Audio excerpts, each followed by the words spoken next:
दोस्तों, इस समय हमारी सेना के पास एक भी ऐसा रॉकेट लॉन्चर मौजूद नहीं है जो 150 किलोमीटर या फिर उससे ज्यादा दूरी तक टारगेट को हिट कर सके। वहीं पर चाइना के पास देखा जाए तो इस समय चाइना के पास ऐसे रॉकेट लॉन्चर मौजूद हैं जो 350 किलोमीटर की रेंज में भी टारगेट को हिट कर सकते हैं। इसी बात को देखते हुए अब से 3 महीने पहले ही हमारी आर्मी के पूर्व चीफ MM नरवणे जी की तरफ से बोला गया था कि अगर हमको चाइना की रॉकेट फोर्स और चाइना की आर्टिलरी पावर को मैच करना है तो हमको अपने लिए लॉन्ग रेंज के रॉकेट बनाने ही होंगे। इस समय हमारे पास जो Pinaka multi barrel rocket launcher है उसकी रेंज 40 किलोमीटर से 95 किलोमीटर के बीच है और कम रेंज को देखते हुए DRDO की तरफ से पिनाका के एक और वर्जन को बनाने का फैसला लिया गया था और इस नए पिनाका की रेंज 120 किलोमीटर से 150 किलोमीटर होने वाली है।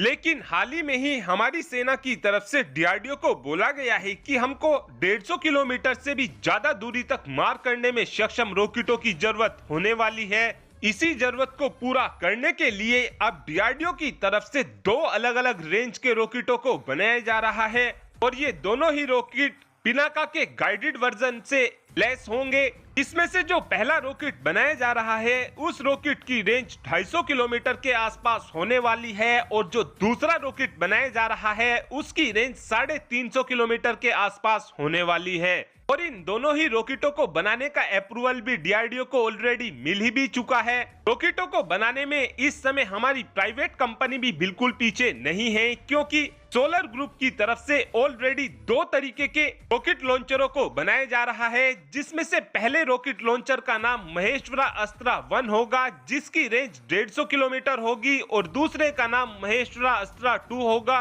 जिसकी रेंज 290 किलोमीटर होने वाली है और इन रॉकेट को अगले साल तक बनाकर तैयार कर लिया जाएगा। लेकिन यहाँ पर आपके मन में एक सवाल ये जरूर आ रहा होगा कि यार हमारे पास तो एक से बढ़कर एक मिसाइलें मौजूद हैं तो हम लॉन्ग रेंज के रॉकेटों को बना क्यों रहे हैं। दरअसल इस बात के पीछे कारण यह है कि जो ये मल्टीपल बैरल रॉकेट लॉन्चर होते हैं ये कीमत में बहुत ही ज्यादा सस्ते होते हैं। एक मिसाइल की कीमत में आप 4 से 5 रॉकेट लॉन्चरों को आराम से खरीद सकते हैं और जिस समय इन रॉकेट लॉन्चरों को फायर किया जाता है उस समय ये तबाही बिल्कुल मिसाइल की तरह ही मचाते हैं। और अब आप ही कमेंट कर बता सकते हैं कि हमारे पास लॉन्ग रेंज के रॉकेट लॉन्चर कितनी संख्या में होने चाहिए। इस बात का आंसर आप कमेंट बॉक्स में दे सकते हैं। Thanks for watching this video.